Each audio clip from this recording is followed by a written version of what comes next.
मैं और मेरी वाइफ हमारे फार्म हाउस में रहते थे कुछ 15 साल के लिए और इन 15 सालों में कभी भी कुछ भी अजीब घटना नहीं घटी थी। हमारे सभी बच्चे घर से मूव आउट हो चुके थे। अब हम दोनों ही इस घर में रहते थे। जनवरी 2019 अजीब चीजें होना शुरू हुई। मैं रात को उठा जब मेरी वाइफ मुझे हिलाकर उठा रही थी। मेरी वाइफ ने मुझसे कहा कि विंडो के बाहर कुछ तो आवाजें आ रही है। She wanted me to go and check. मैं अपने बेड से उठकर खिड़की की तरफ चल पड़ा। मैंने खिड़की खोली और खिड़की के बाहर देखा। खिड़की के बाहर कुछ भी नहीं था। It was chilly outside. मैंने खिड़की बंद की और मेरे वाइफ को कन्विंस किया कि खिड़की के बाहर कोई भी नहीं है। फिर मैं अपने बेड पे आके सो गया और जैसे ही हम गहरी नींद में सोने वाले थे तभी फिर से एक खिड़की की तरफ से आवाज आई। मैं और मेरी वाइफ हम दोनों भी उठ के बैठ गए। वो एक शार्प आवाज थी जो कि विंडो की तरफ से आई थी। मेरी वाइफ एक डरपोक औरत नहीं है, लेकिन फिर भी उसने मेरा हाथ पकड़ा और कहा कि मुझे पिस्तौल लेकर घर के बाहर जाकर चेक करना चाहिए कि घर के बाहर कौन है। मैंने उसे रिलैक्स होने के लिए कहा और फिर से मैं खिड़की की तरफ चल पड़ा। मैं शॉक हुआ ये देखकर खिड़की पर एक बड़ा सा क्रैक था। मैंने कहा हनी लुक एट दिस। मेरी वाइफ खिड़की की तरफ चल के आई। वो शॉक हुई। उसने अपना हाथ मुंह पर रखा और कहा ओ माय, किसने किया होगा ये।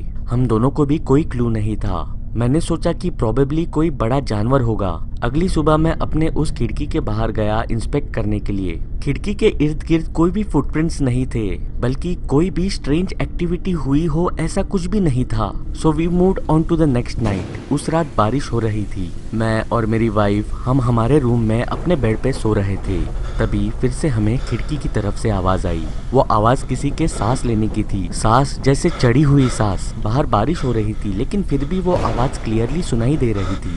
धीरे धीरे वो आवाज अब घर के नजदीक आ रही है ऐसे लग रहा था। फिर वो आवाज बंद हुई। मैं और मेरी वाइफ शॉक में थे। हम दोनों भी एक दूसरे की तरफ देख रहे थे। इस बार मेरी वाइफ को मुझे बाहर जाकर चेक करना चाहिए ये कहने की भी जरूरत नहीं थी।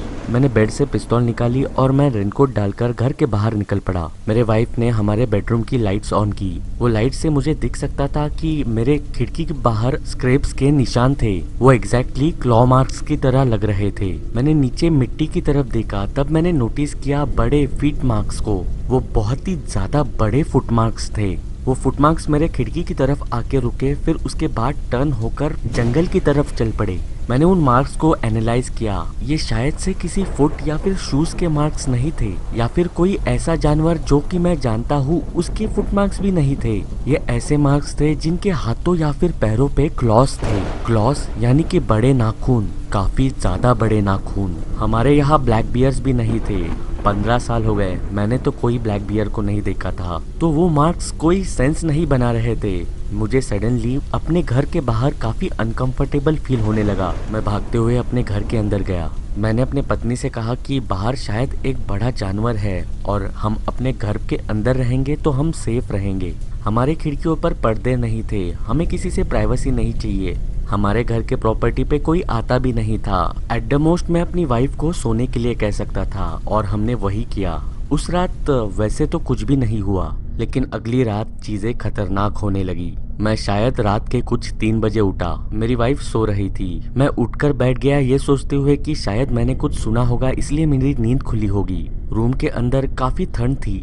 मैंने खिड़की की तरफ देखा तो मुझे समझा कि खिड़की खुली है, बट वो पहली चीज नहीं थी जो मैंने नोटिस की। मैंने नोटिस किया एक अजीब सर मेरे खिड़की से मेरे रूम के अंदर झांकता हुआ। मेरा बेस्ट डिस्क्रिप्शन उस बड़े से सर का ये हो सकता है कि वो इनह्यूमन था। वो काफी बड़ा सर था और उसकी बस आंखें ही नजर आ रही थी, वो भी हल्की सी। वो बहुत ही ज्यादा डार्क था। मैं काफी डर चुका था। मुझे पता नहीं लग रहा था वो कभी अंदर आ जाए और क्या कर दे। मैं उसे देखकर काफी डर चुका था। मैं जोर से चिल्लाया।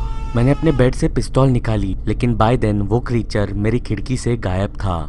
मेरी वाइफ चिल्ला रही थी इन रिएक्शन टू माई स्क्रीम। मैं भागते हुए खिड़की की तरफ गया और खिड़की को बंद कर दिया। मैंने अपने वाइफ से कहा कि आज हम अपने बेटे के रूम में सोएंगे। आप यकीन करो या नहीं, लेकिन इस घटना को होकर 1 साल बीत गया है, लेकिन उस दिन के बाद मैंने उस क्रीचर को कभी नहीं देखा। लेकिन 3 सीधी रातों के लिए वो क्रीचर हमारे घर की तरफ आता रहा और तीसरी रात वो हमारे विंडो से ऑलमोस्ट मेरे रूम में आ गया था।